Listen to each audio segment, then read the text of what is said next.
Good morning, students. Today we are going to discuss the system reliability of components when components are connected in parallel. In earlier lectures, we studied the system reliability when components connected in series. Now, today lecture we are going to study the system reliability when components are connected in parallel. So you can see here there is a one system in that there are three components A, B and C whose are connected in parallel. The main advantage of system having in parallel is that if suppose system A and B will fail, then we will get some output, means we will get some reliability, but in series we will not get if one of the component is get failed. So system reliability can be improved by placing components in parallel, because we will get some output or reliability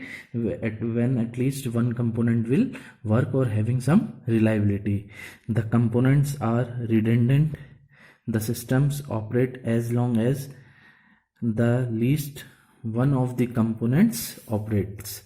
So suppose that we have n components in parallel with the reliability of the ith component denoted by Ri, and I is from 1 to up to n because there are n number of components. So the probability of failure of each component is given by, so probability of failure is given by, it is denoted by Fi. For ith component it is given as 1 minus Ri, because Ri is the reliability of that ith component. So we know that reliability is not more than 1 and not less and is up to 0. So it is varies between 0 and 1. So the probability is failure is 1 minus R1.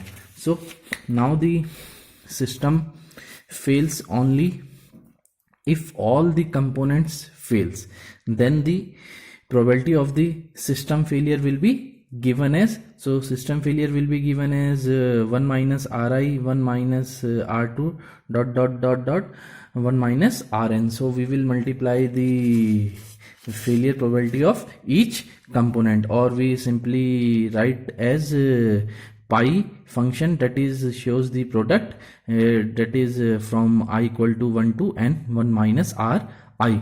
So thus the reliability of the system is the complement of Fs and is given by Rs is equal to 1 minus Fs. Earlier we write probability of failure is equal to 1 minus Rs, so accordingly we can write Rs equal to 1 minus Fs. So it is equal to 1 minus that failure probability, that is this. So and this is the product function pi. Okay, so if the time to failure of each component can be modeled by exponential distribution, each with constant failure rate, that is lambda equal to 1 dot n, thus the system reliability is given by Rs.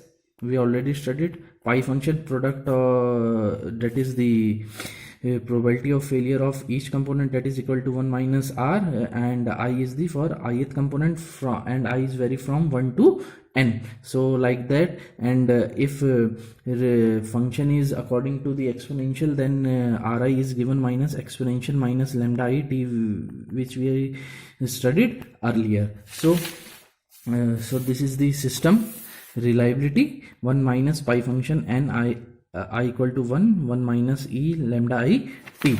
Suppose when all the components have the same failure rate, that is the value of lambda is constant, so the system reliability will be given as 1 minus the reliability of one component and to the power of n. Okay, because lambda is constant for all the components, and a general definition of mean time to failure is given as 0 to infinity Rs dt. So after calculating, rearranging this, the MTTF for the system will be given as 1 by lambda 1 plus 1 by 2 plus 1 by 3 plus dot up to 1 by n when components are connected in parallel, and when each components having the same failure rate. So you have to just remember two formulas, one for MTTF, that is mean time to failure for when components connected in parallel, and failure rate is constant, that is lambda is constant, 1 by lambda 1 plus 1 by 2 up to 1 by n, and after that the function of that is the reliability, that is equal to 1 minus that is pi function, that is the product function, I equal to 1 from up to n, 1 minus Ri, and Ri is the reliability of the ith component, or we can say that for particular component, and this is Ri is equal to E minus lambda I t. Okay students, so this is how we can calculate. If every components having same failure rate, then we have to remember this formula. So these two formula you have to be remember. So in next class we will discuss one numerical problem on the when components are connected in parallel. Okay students, thank you.